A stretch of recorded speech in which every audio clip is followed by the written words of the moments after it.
The generation that was told to go outside and be home when the streetlights come on is now getting slack for being too involved in their kids' lives. And honestly, that paradox tells you almost everything you need to understand about Gen X parenting. Because if you grew up in the 60s, 70s, or even the early 80s, you probably remember coming home to a completely empty house. Your parents weren't there. They were working. Both of them. And for a lot of families, that was the first time it happened at scale. So you did what Latchkey kids did. You let yourself in. You made something to eat. No biggie.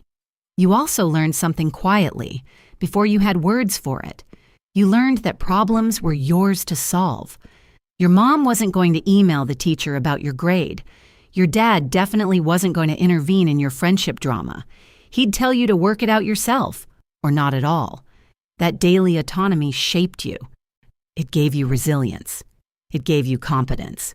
But it also came with a side effect people don't talk about enough, a kind of emotional self-sufficiency that looked like strength, but sometimes felt like loneliness. Now fast forward. Gen X grows up, has kids, and suddenly they're getting criticized from both sides. One side says, "You're too involved." The other side says, "You're not involved enough." And that's where the story gets interesting. Because a lot of Gen X parents talk openly about how their latchkey childhood still affects them, not in a performative way, in a surprisingly honest way. They'll say things like, "I promised myself I wouldn't be overbearing." They valued the independence they had, but then they had kids, and something quietly shifted. The memory of coming home to an empty house, navigating problems alone, wondering if anyone was really paying attention. That stuff doesn't disappear. It waits. And it shows up again when you're the adult holding the car keys. So why do Gen X parents sometimes look hands-off and then suddenly look like they're ready to fight a school administrator? Some people call them stealth fighter parents. They're not hovering over you 24/7. But when something actually matters, they go all in. And if you want to understand that switch, here are 3 triggers that tend to flip it. Trigger 1. Unfairness. Gen X grew up in systems that often felt indifferent. So when they sense a teacher being unfair or a coach playing favorites, it hits a nerve. It's not just about the kid. It's about a childhood memory that says, no one is coming. Trigger 2. Safety. Not just physical safety, social safety. Bullying. Group chats. Humiliation that can be screenshot and shared. Gen X is the first generation raising kids in the era of social media, where literally everything can be compared and judged online. They grew up when privacy was normal. So when the internet turns childhood into a public stage, Gen X doesn't just worry, they get tired. Trigger 3. Shame. If their child is being labeled, mocked, excluded, or misunderstood, Gen X parents often see a younger version of themselves, the kid who had to swallow it and move on. And they don't want that cycle to repeat. Now here's the part most people miss. Gen X isn't trying to be perfect. They're trying to be corrective. They're trying to take what was valuable about how they were raised, the independence, the resilience, and combine it with what they wish they'd had, the emotional availability, the presence, the sense that someone was genuinely paying attention. So what does that style look like when you put it into a framework? There's a classic model from developmental psychology that's useful here. It breaks parenting down by 2 things: how warm and emotionally available you are, which is responsiveness, and how much you expect in terms of rules and boundaries, which is demandingness. High warmth, high expectations is called authoritative parenting. Not authoritarian, that's strict with low emotional support. Not permissive, that's warm but with weak boundaries. An authoritative is more like, I care about you, I'm here for you, and you still have to face the consequences of your decisions. And across decades of research, authoritative parenting tends to correlate with strong outcomes.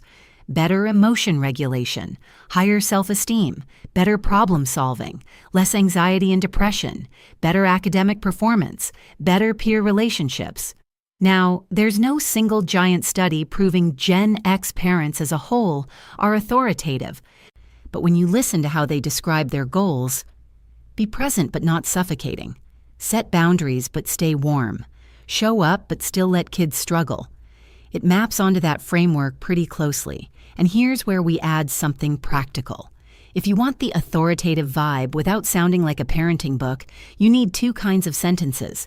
1 sentence for warmth, 1 sentence for structure. Here are 2 simple templates Gen X parents often use, even if they don't realize it. Template 1, for mistakes.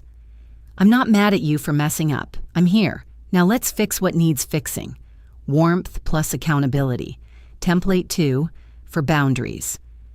I love you too much to let this slide. The rule stays. I'll help you handle the feelings. That's the whole formula. Not soft, not harsh, steady. Now let's talk about why Gen X leans into this. Because Gen X knows struggle in a specific way. Many of them graduated into recessions. Yet they watch secure retirement plans shrink or disappear. They saw job security become something their parents believed in, but they never could. When you grow up learning the system won't always protect you, it changes how you prepare your kids. You can't promise stability, so you focus on capability. You try to make your kids tough enough to handle whatever comes their way, but not tough in the never cry way. On tough in the I can survive hard moments and still stay connected to myself way.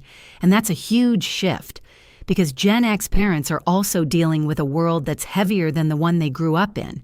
They're managing aging parents who need more care, career plateaus, financial stress, rising costs, and a constant stream of comparison online. They are the sandwich generation. Are squeezed between early boomer parents who think they're coddling their kids and Gen Z kids who sometimes think they're too strict. You're translating between worlds that don't speak the same language anymore.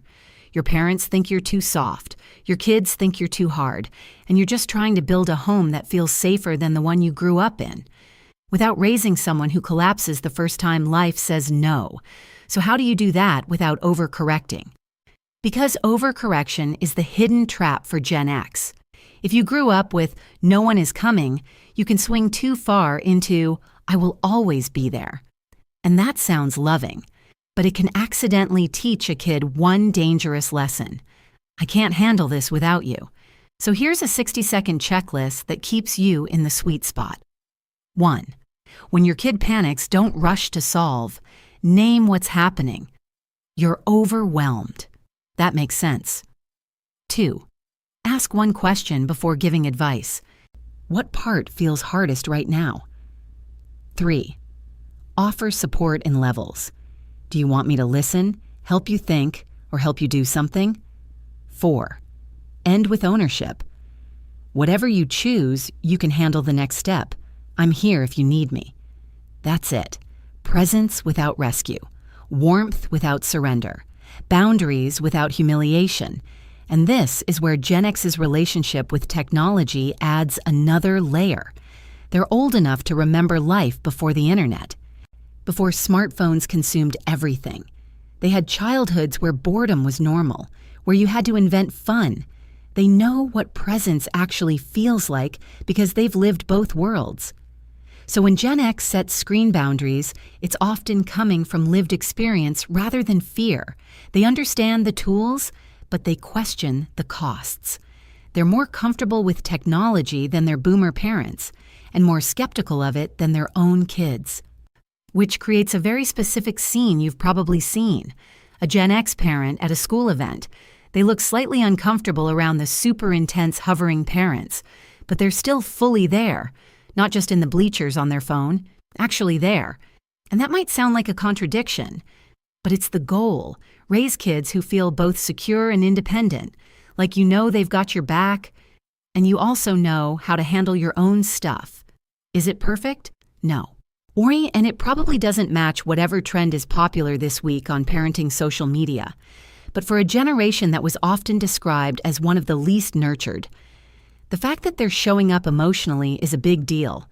They're trying to break the cycle while keeping the good parts. And that is complicated in a way that doesn't fit into neat categories. And maybe that's exactly the point. Gen X has never been particularly interested in fitting into categories. If this hit close to home, tell me what part you related to most. Were you a latchkey kid, or are you raising one? And if you want more deep dives like this, subscribe. And if you want to support the channel,